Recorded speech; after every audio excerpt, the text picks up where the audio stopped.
బ్యాటరీలు వేస్తే ఇక ప్లగ్కి సంబంధం లేకుండా హ్యాండ్ పెట్టుకో. మన ల్యాప్టాప్లో అన్నీ నీళ్ళేనంట, మొత్తం నీళ్ళు పోయే పాడైంది మన ల్యాప్టాప్. కింద పెట్టడం వల్ల పెద్ద గ్లాసులో నీళ్ళు పడటం, అన్నం తినేటప్పుడు పడటం. ఎందుకు వెళ్ళి ఉండవు, చాలాసార్లు వెళ్ళామంట. నీళ్ళు లోపలికి వెళ్ళే పాడైపోయింది అన్నారంట షాప్.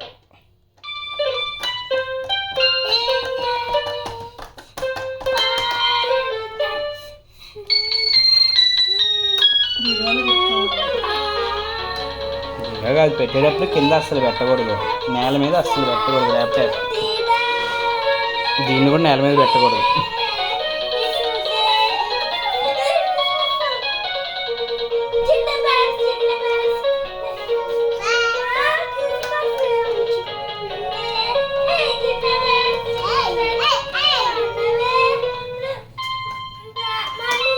చేస్తున్నాను